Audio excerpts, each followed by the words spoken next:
Thanks to be here today with us. Just before we start, I'm gonna introduce myself. So I'm Michael Weiss. Um, I'm an entrepreneur, brand owner, selling products on Amazon, and I've been spending a lot on ads on Amazon and for the last 10 years. And today you are Tariq with us to talk about ads and all the foundation of good ad campaigns, how we can manage them, what the impact they can have, what the KPIs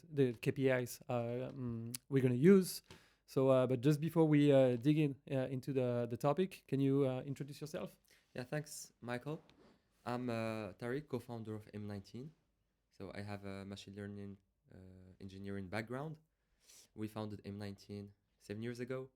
We do Amazon ads automation and optimization, and we cover the full funnel, which means that we do automate and optimize sponsored product, brand, display, and DSP. And I'm very happy today to be digging into the best practices and answer sponsored ads related hot questions. Yeah, great. So we're gonna start right now. So you are full funnel. So you talk about already sponsor product, sponsor brand, sponsor display, DSP. How it works? What is the structure? Do we spend more? What is the most important for a brand that is starting on Amazon, already selling? Is it sponsor product, brand? Okay. Tell us. So for a new seller or a new advertiser starting on Amazon, my main recommendation is to do perfectly sponsored product for the first month or two. Sponsored product is, in my opinion, the foundation. This is the closest to conversion, the easiest to manage and to measure.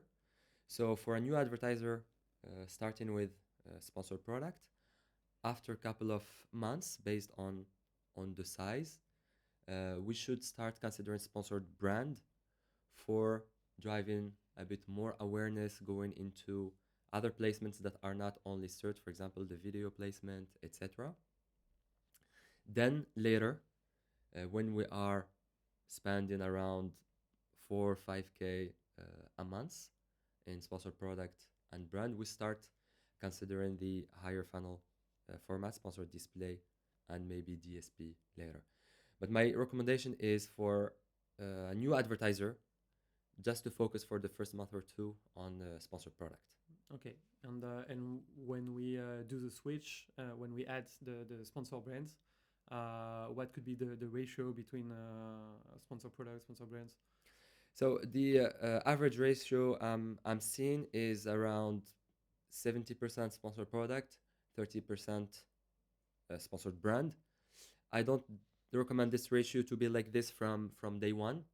When you start testing sponsored brand, like the store, for example, the spotlight format or the video format, in the beginning you should be targeting around 10% of the budget to be there, just to start to test the water, to see how it's performing, which targeting to go for, then scale it to 25-30% of the global budget. Great.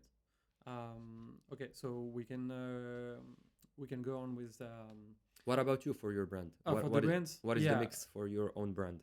For the brand, so we are spending around 50,000 a month on Amazon. So sponsor product gonna rate around 75-80% of the total amount we spend.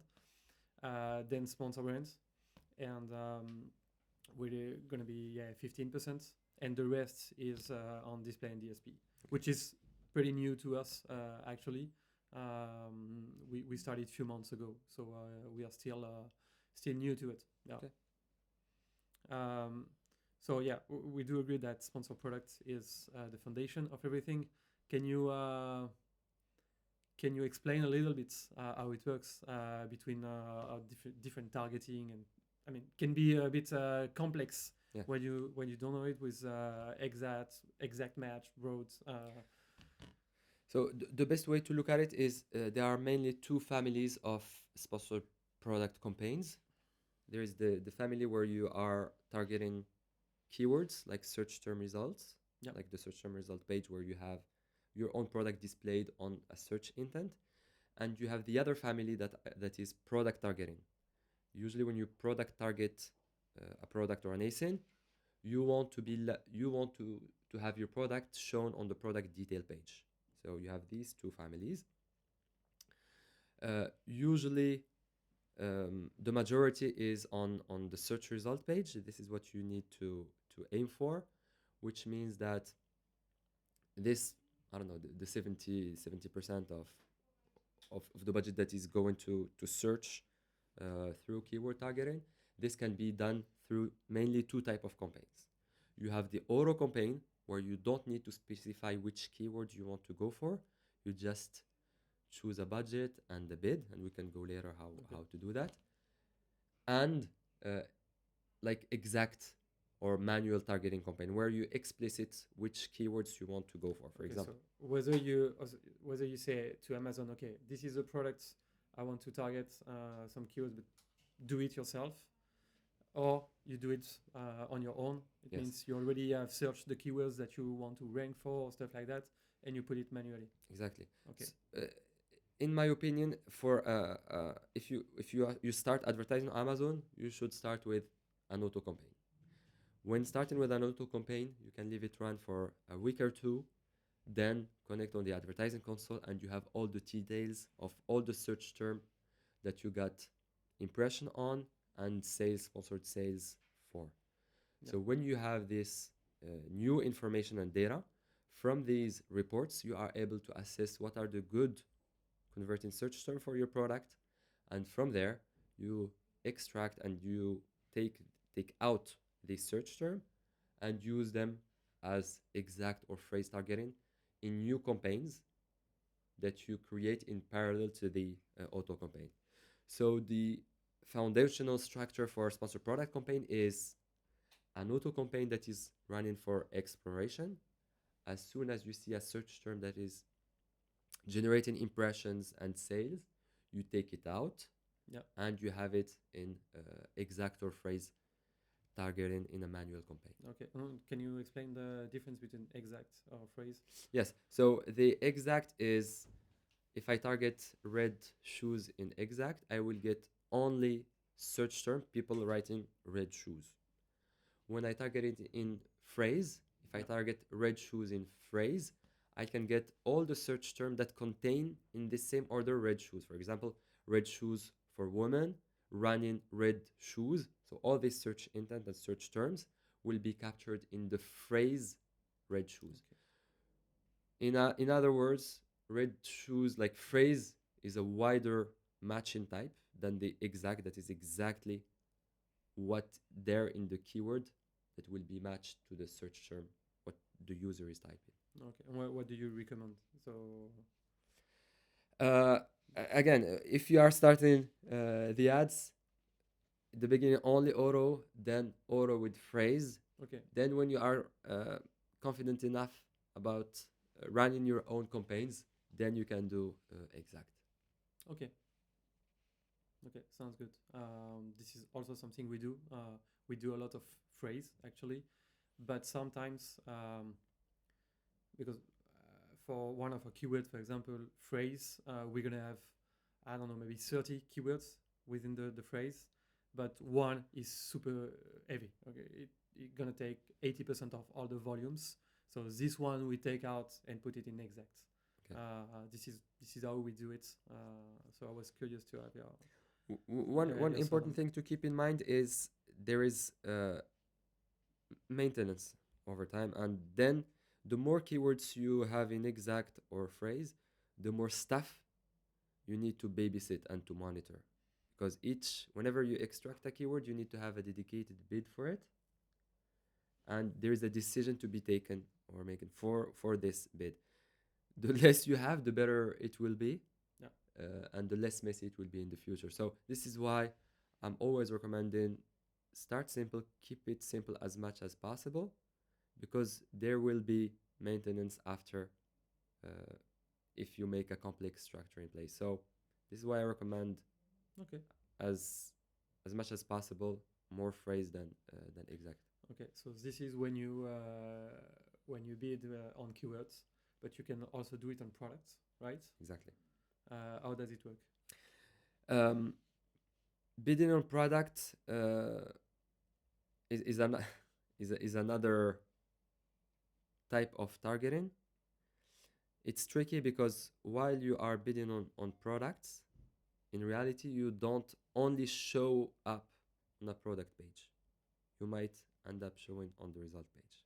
So I won't get a lot into details there, but for advanced sellers, when you do product targeting, think of using placement multipliers to make sure that when you target a product, you are really showing and getting the impression on the product page. Let me come back to your question. When to consider product targeting? In my opinion, from almost the beginning. When you are comfortable with auto, you did the keyword targeting. By the way, when you do keyword targeting on auto, Amazon is already doing automatically behind the scene for you product targeting and having your product displayed on the product detail page, which is very, very convenient for new sellers. You need to start considering it when you have clear strategy of what you want to target. For example, you know some specific brand that is similar to that makes sense to display your product next to it, or if you have very similar products in your own category or in your own catalog, and it makes sense to show other variations, other colors, or complementary product between your own, it makes sense to use product targeting. For example, if you sell sports shoes and socks, you can target your own sports shoes. You can target them to show your socks on the product detail page. So you need to start doing product targeting when you have a clear strategy in mind on what to target. Usually is a brand or some specific products that you want your products to be displayed next to, or you want to protect your brand or to cross sell within your brand. When you start having these needs, product targeting is the type of campaigns you need to start doing.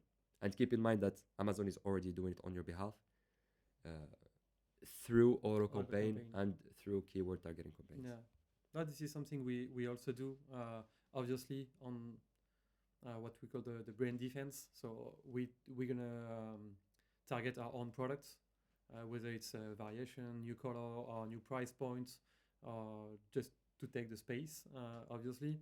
And regarding product of competitors, some stuff we like to do.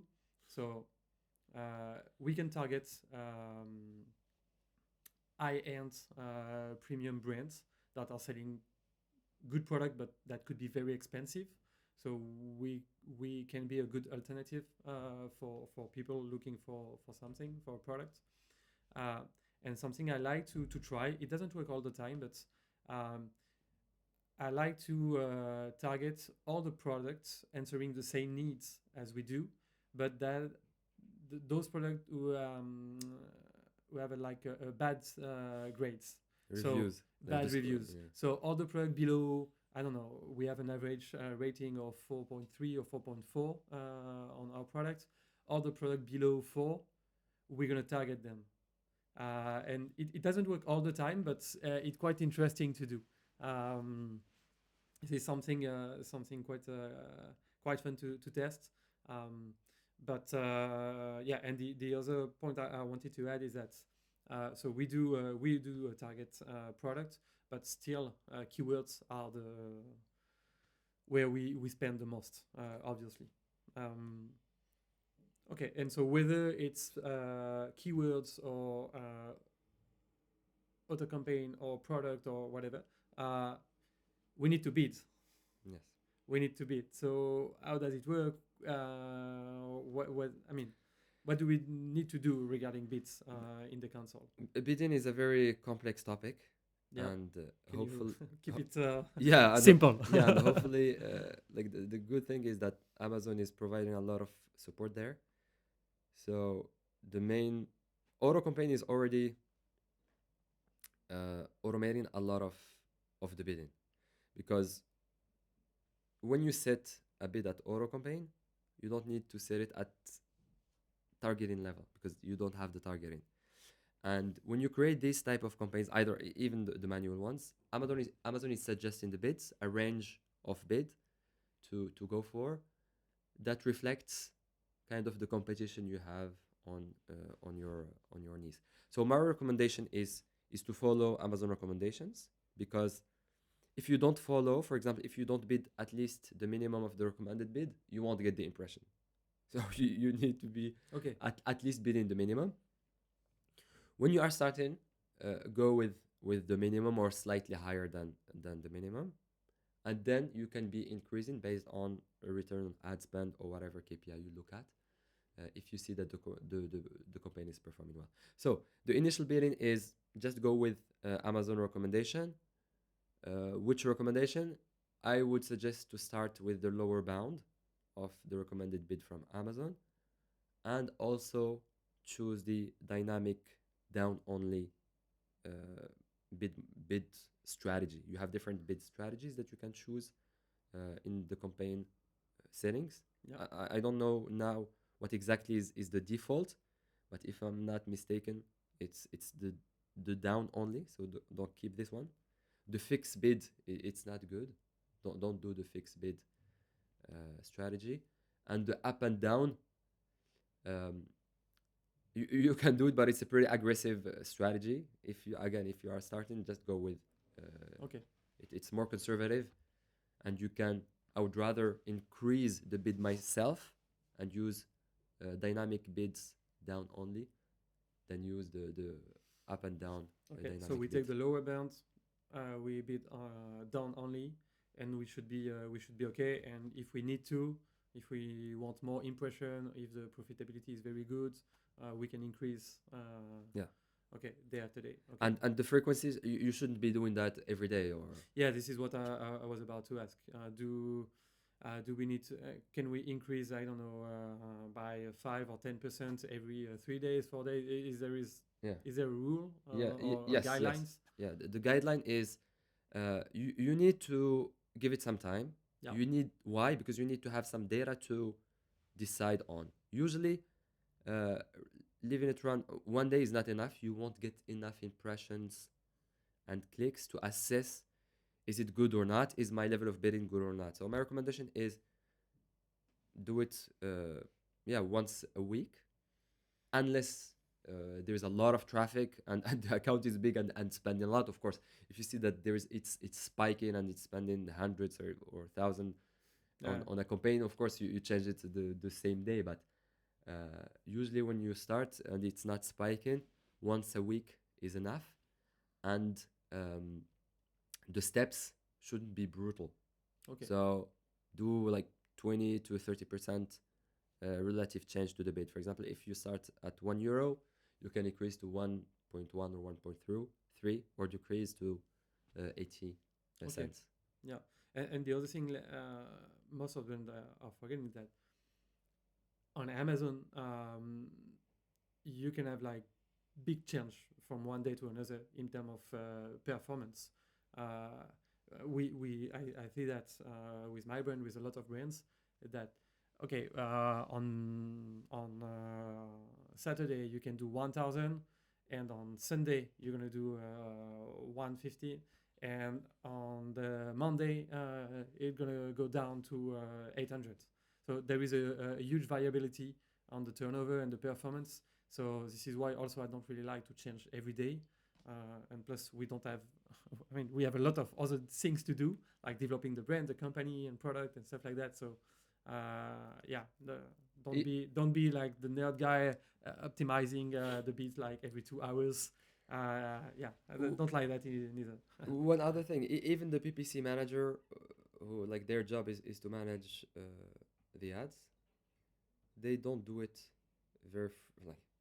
they don't do it multiple times a day or very frequently, because first, all the data is reported at daily level, and also there are always lags that you don't control, which means that I connect now, like it's 12 a.m. I don't know what's the most recent data I'm seeing on the advertising Yeah. console for this keyword. It might have 6-hour delays or it might have 12-hour delays. Yeah. So I might make wrong decisions because I'm changing too frequently, thinking that I have enough data. Sometimes the sales matching or sales data is just a bit late. It might look not performance, I'm not getting the right sales. I will drop my bid, but in reality, it was good. So you will be missing a lot of opportunity Yeah. just overreacting because you don't have the full picture and the matched, like the sales, sponsored sales reports are, you don't Yeah. control the delays. Yeah. When you spend a few thousand a month, yeah, a few sales can change all the results. But and regarding the results and profitability, what are the most important KPIs according to you? When you start, it's ACOS or ROAS, like how much you are spending to how much sponsored sales it's generating, the ratio between these two. This is for the start. Then you need to be looking at your total ACOS or total ROAS while you are looking at the how much you are investing to how much revenue you are generating on Amazon. So the basic initial one is the ratio between your spend and sponsored sales. The second one is the ratio between your investment or spend and your total revenue. Okay, so ACOS and TACOS. Yes, and at the end, monthly level, or you need to keep an eye, of course, on margins, like your total Of course. revenue, ad cost, and Yeah. your other costs. But There. but talking about tacos, this is something I always say. I think it's important to do a reminder. It's like Amazon is not like a Shopify website. I mean, on Amazon, the more you sell, the more you sell because of the algorithm. So the more you're gonna sell, the higher you be in the ranking, and so the more you're gonna sell. And this is the biggest difference. So and whatever the sales are, whether it's a sales that come from external traffic or organic sales, or whether it's a sponsored sales, I mean the weight in the algorithm gonna be the same, almost the same.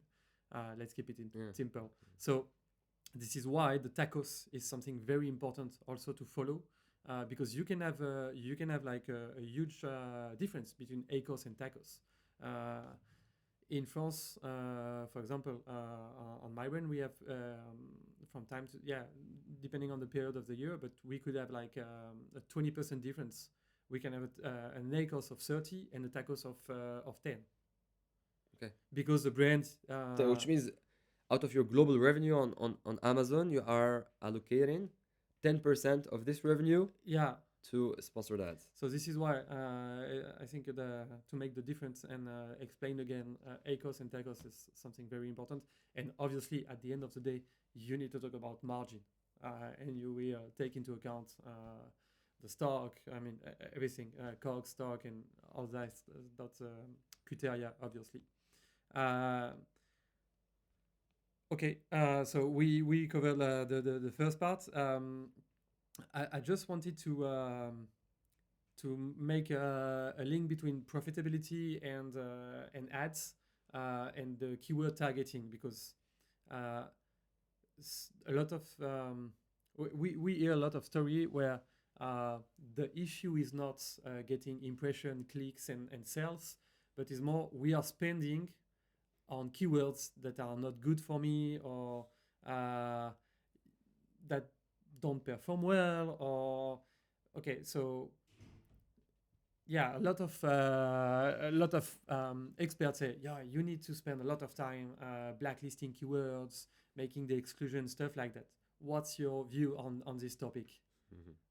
I see you smile. No, this is a touchy one because it depends. It depends. If you are using... It depends is not an answer. Yeah, we need facts. Yeah.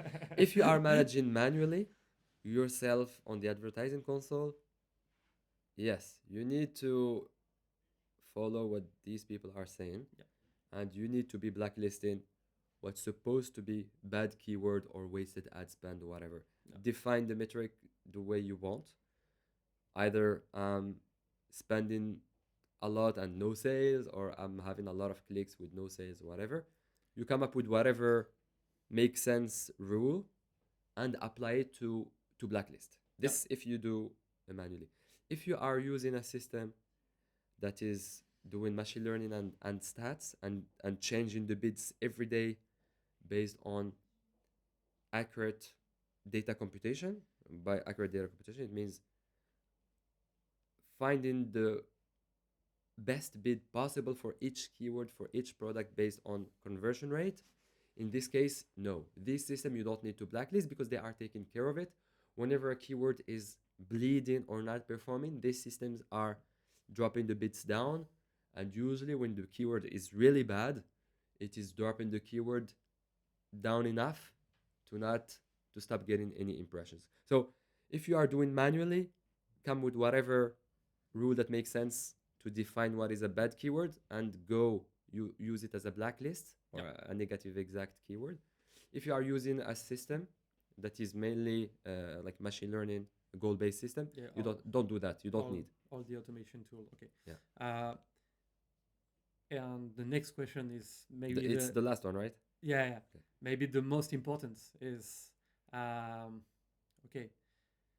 I know how to what campaign I need to do, products, keywords, but what is the amount I need to spend on ads? We need a tacos. Okay. No, but this is the main question. Do I need to spend 10%, 20%, 30%? There is no good ACOS or total ACOS to be spent, and there is no good budget. Like there is no answer for this question. The real answer is it depends on the product category, the margin level of your own product.